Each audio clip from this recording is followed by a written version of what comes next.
Vamos saber os fundamentos nessa comunicação. Tal como o papá presidente do colégio disse, a igreja quimbandista tem uma grande responsabilidade. Só que sempre que dissemos as coisas que temos para dizer para o mundo, não nos prestam atenção. Mas, enfim, nós temos estado a fazer o nosso papel. O que importa é que a gente fala, quem ouvir, está tudo bem. Quem não ouvir, não importa. Então, este é o meu plano de apresentação. Vou falar da gênese do quimbandismo, vou falar do papá Simão Kimbamo versus Papai da Linda Contínua e vou falar do enigma do Culumbimbi. E esse é justamente o motivo, para além da visita pastoral, este é o motivo grande que quero trazer o chefe espiritual para Angola. Então a pergunta é, o que está em Culumbimbi? Essa é a pergunta que nós vamos responder para que o chefe espiritual venha. Ontem estava a assistir a televisão, por acaso já tinha feito a introdução da comunicação, e eu vi algo muito importante que disse o presidente Joe Biden. Que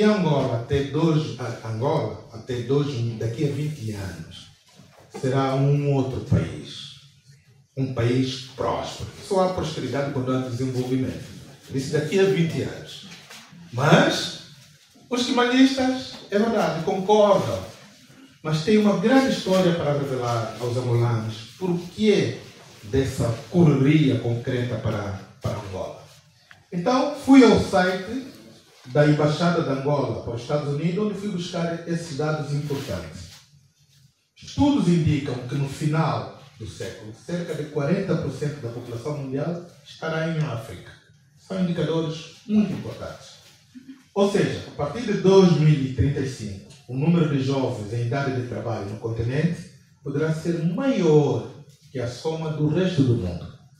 Então, o continente africano confirma-se aquilo que diz o presidente Joe Biden, é mesmo o futuro do mundo. Aliás, nós já estudamos isso há muito tempo. Conforme os estudos, em 2050, 1 em cada 4 pessoas poderá ser africana. Vejam a estatística. Até 2050, 1 em cada 4 pessoas ao nível do mundo serão africanas.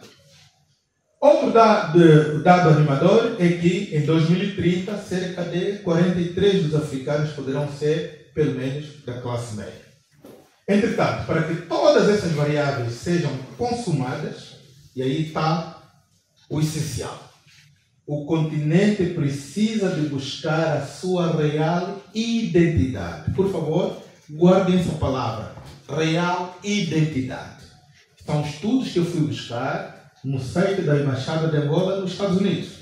Precisamos buscar a real identidade, vencer o paradigma da autodependência econômica da Europa e da América, assim como investir na formação de quadros. Bom, Papai da Linda Contínua, primeiro chefe espiritual da nossa igreja, nos seus discursos recorrentes, debateu sempre que o sofrimento da África é um sofrimento exagerado, já dura 430 anos. E ele falou isso ao longo de 33 anos em que ele foi chefe espiritual nas suas pregações. E nós, quando vamos compulsar a história da humanidade, e encontramos que o Papai da Linda Contínua fala do sofrimento do homem negro a partir do batismo do rei Ginanfuku, a 31 de abril de 491. E quando ele diz que ele é 430 anos, justamente faz alusão com o surgimento do Papá Simão Kimbamo a 6 de abril de 1921, que começa um combate espiritual para a libertação do continente africano. E é isso que o Papai da Linda Contínua andou a falar ao longo desses tempos. Há uma coisa que é muito importante. O projeto de Papai Kimbamo, o quimbandismo, ele é anterior à divisão política administrativa dos povos. Olha, às vezes dizemos que essa igreja é do Congo Democrático, estão a defender tanto porque é um erro muito grande. E vamos demonstrar o erro. A primeira pessoa que falou da vinda do Kimbando no mundo é a mamãe Kipavita, Dona Simba Beatriz Kipavita. Nasceu em Bazarcon, na Serra do Cabo, lá no norte, em 1884. Só que ele começou a profetizar da vida do Papá Simão Kimbando em 1706, não é? Pronto, depois ela, sabemos a história. Foi emulada, aqui um outro capítulo que eu não vou aqui entrar. Então, nós angolanos deveríamos nos alegrar que essa obra é nossa, tem a origem angolana. Lá onde é a sede da nossa igreja, quimbanguista, na residência do chefe espiritual, tem lá 3 bandeiras, e é assim que ela se dispõe. Primeiro, bandeira de Angola, segundo, da RDC, terceiro, do Congo Democrático. É assim que ela se dispõe lá. Então, quem puder aceder ao livro do venerado padre Jean Pulvier, com o título Kutama e a Vila Zamacanga, identificará certamente que o ancestral Nebakata de Akiowa, da terra da linhagem de Kipavita, é quem encabeçou a imigração para o interior do Congo Democrático. E até que foram construir um camba onde estamos com a sede da igreja quimbanguista. Esta imagem é tal imagem das 3 pedras que o papá, presidente do colégio, se referiu. Então, essas 3 pedras que sustentam a África e a África sustenta o mundo, eu penso que não há dúvidas quanto a isso. Os chefes espirituais, tanto o papá Tengenda Contínua, o papá Fumamaza e o atual chefe espiritual, sempre se identificaram como angolanos e pertencem à descendência de Nenjinga. Sempre. Eles vivem lá na Cuba, no Democrático do Congo, mas eles se identificam com Nenjinga. E eles dizem que Angola é o seu coração e a sua retaguarda segura. Então, vamos lá ver, rapidamente, esse Quimbango, o que significa o seu nome? Vem do verbo mbangi, em Kikongo, que quer dizer testamento ou mensagem. Kimbangi. Mbangi quer dizer testemunha.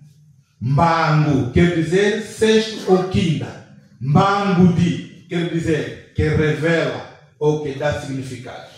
Então, o nome que nós aprendemos do Papá Simão Quimbangu no catecismo da igreja quimbanguista é, se quisermos dar o significado, é testemunha da verdadeira mensagem divina e revelador das coisas ocultas. Papá Simão Quimbangu é o revelador das coisas ocultas. Vamos contar rapidamente uma história que é esta. Nós, os quimbanguistas, sabemos que o papai da Guinda Contínua é o Papá Simão Quimbangu. Isso não tem dúvida.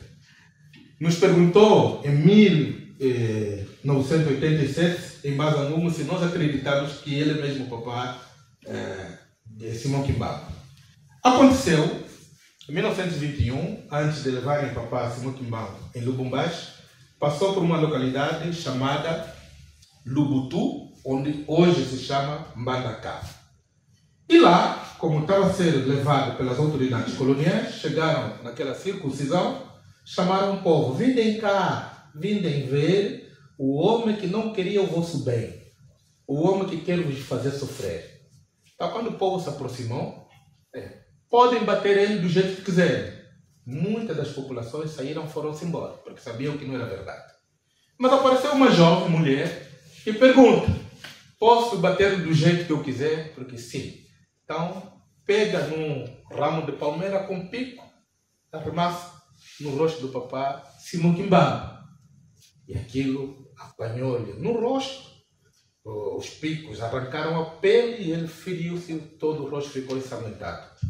E o papá Simão Quimbangu, triste, perguntou-lhe assim: mamã, em primeiro lugar, eu te agradeço. Será que fizeste boa coisa? Será que agiste mesmo bem? Olha, ficas a saber, não morrerás até que eu volte novamente nessa aldeia. Palavra de papá Simão Quimbangu.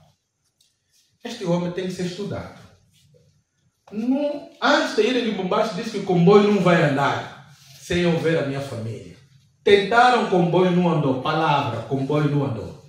Papá Simão Quimbangu, reza a história quimbanguista, ele não teve a auto de soltura em 1951 para a cadeia de 30 anos que ele cumpriu, sem fazer nada, só por causa do trabalho de Deus. Então, o que ele disse? Hoje já não volto mais nessa cadeia. Chegou o tempo que combinamos com Jesus Cristo.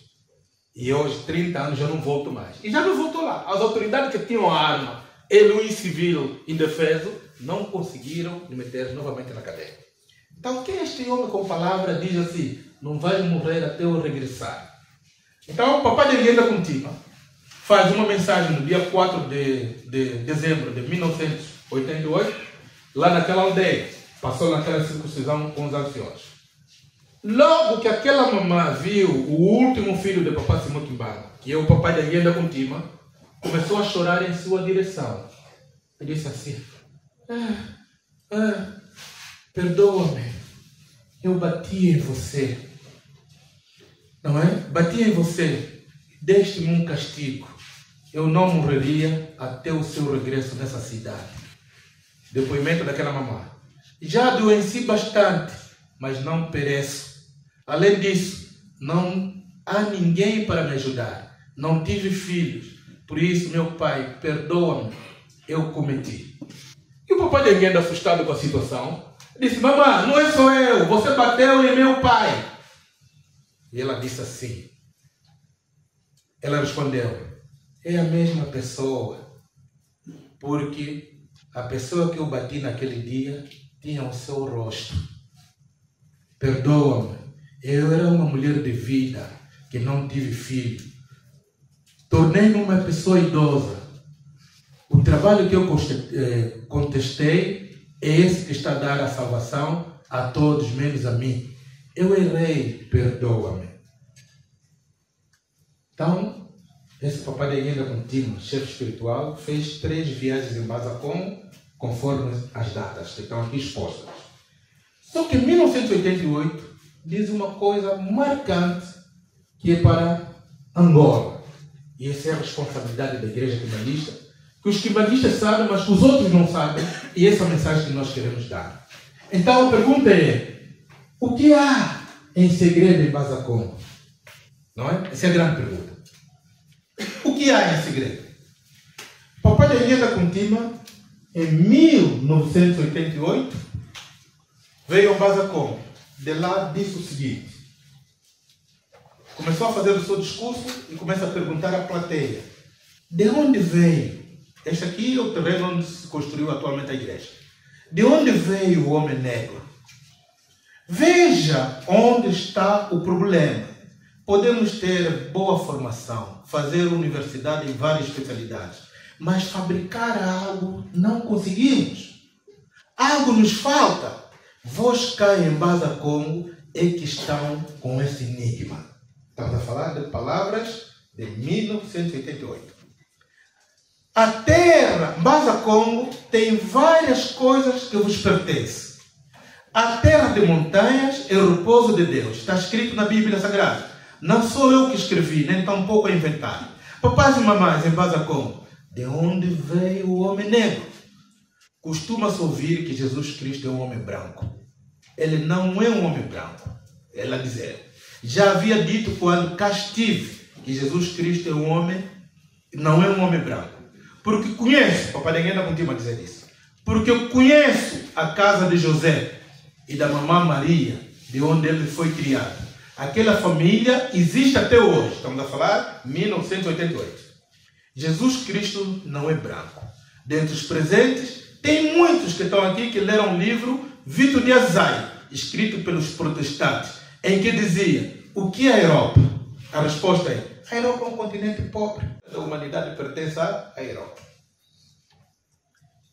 E ele continuou: papais e mamães, vejam a revelação. Estamos a ir já quase para o fim. Papais e mamães, em Basacom, papais e mamães em Basacom, aproveito dizer-vos que esta é a terra que emana leite e mel. É a terra sagrada. É desta terra que nasceu a obra de Papá Simão Kimbanga. Papais e mamães em Basacom, despertem, sejam firmes. Assim disse Deus: criemos o homem a nossa imagem e semelhança. Tirei a terra de Kinshasa, da Bélgica, de Israel, juntei nos 3 montes, no mesmo sítio, e concluí. Independentemente desses 3 montes, não é? A primeira pessoa que Deus fez da criação do mundo tem que ser de cor negra. Basacom tem enigmas. A aldeia de Mbataculuzu não se distancia daqui onde estamos a falar. Há lá uma cruz, como se diz. Os provenientes do Congo é que colocaram lá aquela cruz. E a pessoa que morreu naquela cruz, de onde veio? Se os de Congo que colocaram lá aquela cruz. Mbaza Congo, festejem, alegrem-se. Mas é lamentável porque desobedeceram no passado. No entanto, a luz que vai resplandecer, ou a luz que resplandecerá o mundo inteiro, deve partir de onde? Em Mbaza Congo. Agora, ali tem terra que emana leite e mel. É usada para descrever a terra santa e aparece em 40 versículos na Bíblia. O leite representa a nutrição e a pureza, enquanto o mel representa a doçura e o prazer e a abundância natural, simbolizando a provisão de Deus, o crescimento espiritual e a sua fiel aliança com seu povo. É o significado da terra que emana leite e mel. O significado do Culumbim em termos de ciência é isto. Não vou ler por causa do tempo que estão ali a solicitar. Eu fui buscar isso no nosso amigo, nosso angolano, historiador, Patrício Batiscano, meu colega.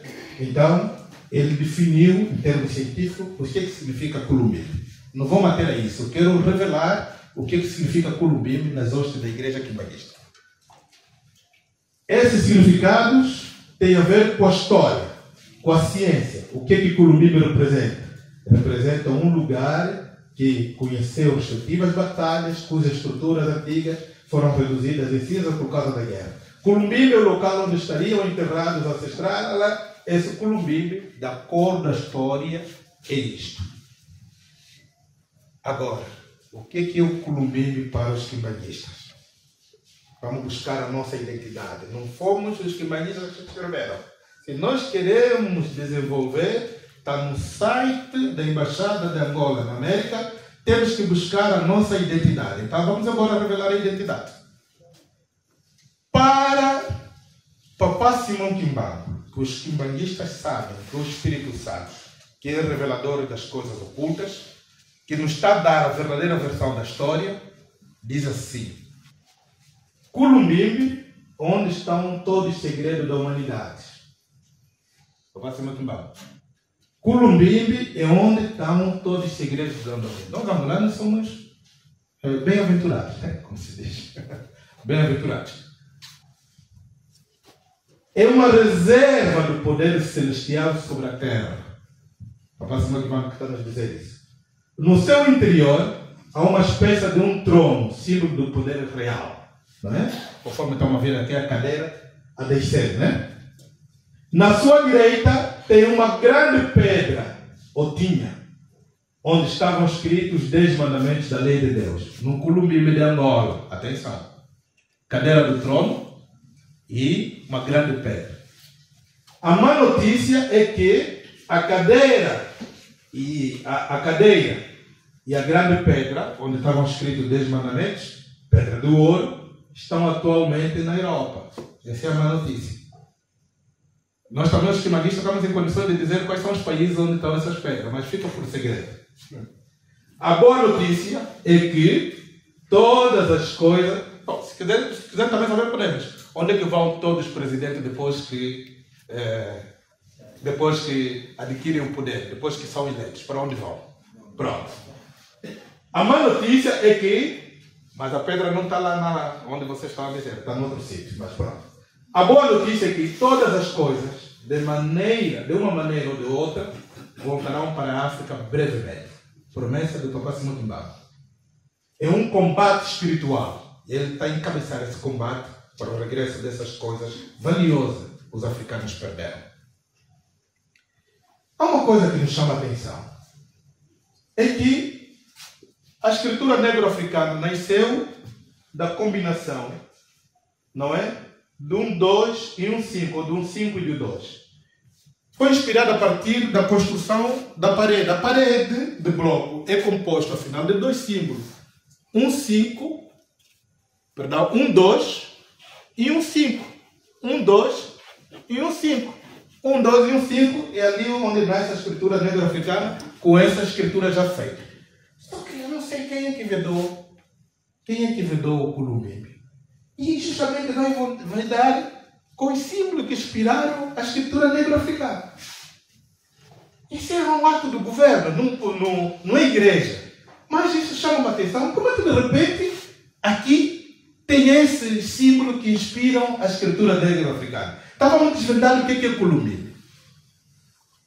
E Papá Simão Kimbangu diz qual é o propósito da deslocação do Columbine.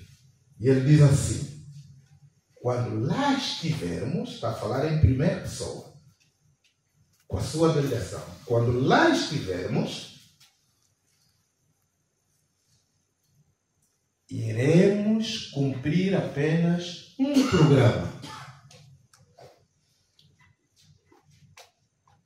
Entre outras coisas que iremos fazer no âmbito deste programa, não é? Depois de Deus nos ouvir, tudo será ou não liberto. Depois de Deus ouvir as nossas petições, tudo será ou não liberto? Será. O que será liberto? Papá Simão Kimbangu nos disse: nós não fabricamos. Porque lá no Columbine, onde deixamos a inteligência. Daqui a pouco vou mostrar, mas vou já adiantar por causa do calor e temos que sair para o intervalo. É lá onde foi construída a revelação do Espírito Santo, não é só eu, a Torre de Babel. E sabemos que na narrativa da Bíblia, a Torre de Babel era para os homens falarem com Deus. A partir dali, Deus espalhou todos, cada um falando com a sua língua e fora. E a partir dali, a inteligência do homem negro foi ali escondida. Por isso que podemos estudar 2 doutoramentos, 3 doutoramentos. Lapiseira para fabricar, nada. Quem tem que voltar essa inteligência, Papá Simão Kimbangu tem que vir. Papá Simão Kimbangu tem nada. E fazer essa abertura do Columbine. Ele que diz que lá se encontra a história da humanidade. É ele que está dizendo isso. Tudo será liberto. Vamos continuar firmes nesta promessa. Trata-se de uma boa promessa. Essas promessas envolvem igualmente riquezas. Mas, se hoje nada se beneficia, é porque foi temporariamente fechado por Deus. Ele é que está a revelar isso. Se tem a riqueza da humanidade que está no Columbine, nós não estamos a beneficiar, é porque foi temporariamente. E é um caso curioso. A África alimenta o continente europeu há 5 séculos. Devem defender essa igreja. Por tudo que nós ouvimos. Há como haver a reconciliação? A doutora Esperança ouviu o último preletor, que é o reverendo Carlos, que disse que estiveram lá, assinaram e apoiaram as resoluções. Nós temos que identificar quem é o cabecilha da confusão e o que ele pretende para o nosso país. E há aqui várias denúncias. Há uma denúncia, tenho aqui no meu telefone de um jovem que está denunciando vários pastores, sobretudo estrangeiros, a fazerem as coisas que estão a fazer no nosso país. Não podemos promover a mediocridade. Nós estamos perante coisas sérias de, primeiro, usurpação do poder. Primeiro, atos de rebeldia. Segundo, tentativa de usurpação do poder. Não é? De chefe espiritual, um cargo qual esta pessoa não foi nomeada. O homem tem que se reconciliar com seu Deus, e Deus dá o tempo necessário. Porque às vezes a pergunta é essa. E a igreja quimanguista disso está onde? Não. A igreja quimanguista, vejam qual é o centro onde ela se encontra. O centro da espiritualidade da África. Papá Simão Kimbangu bate peito nos quimanguistas, está em Kamba. Então, se é centro da espiritualidade, estamos a dizer é o local santo. Cabe o homem a reconciliar com seu próprio Criador. Porque Deus também teve sempre representantes na terra. Melquisedeque é um deles, Moisés é um deles, o próprio Jesus Cristo. Então, vou voltar a dizer, não há que promover atos de, digamos assim, como eu chamei aqui, atos de mediocridade. Nós estamos perante uma rebeldia Estamos perante negação de resoluções de uma Assembleia Geral. Estamos perante alguém que foi expulso e o chefe espiritual disse assim: não é o meu representante é este. Na altura, reverendo Nunes, e eu disse na comunicação, o mesmo chefe espiritual continua a nomear. Neste momento, 2003, 2004, desculpa, se aportar dele, é o reverendo Francisco Mpanga. Então, aquele lado, o que é? Com tudo que nós demonstramos. Agora, o Estado tem poder para poder colocar os rebeldes no devido lugar. Deus está à espera que a pessoa se arrependa. Essa é a capacidade do amor de Deus. Agora, perante, em português eu não sei o termo, é vilipendiar as instituições. De onde é que saiu? E como é que foi? Saiu o estatuto? Como é que foi autorizado? Isso é que deve ser na verdade. Se queremos justiça e democracia no país. Doutora Esperança, são as reflexões que eu deixo. Um debate que eu acho que pode continuar. Mas dizer que nós temos que reconciliar, em primeiro lugar, não existe reconciliação entre homem e Deus. Em segundo lugar, chamam de resoluções satânicas. Então, quem assinou, que estamos obrigados a aceitar como Espírito Santo, é Satanás. Doutora Esperança, a pergunta que eu estou a colocar. Essas resoluções foram rubricadas pelo chefe espiritual. Então, as resoluções são satânicas. Então, quem assinou, que o chefe da igreja, o líder espiritual, é Satanás. São as reflexões que eu deixo. Então, são questões muito graves. E eu vou voltar a repetir para finalizar o meu comentário. Não podemos promover a mediocridade. Muito obrigado.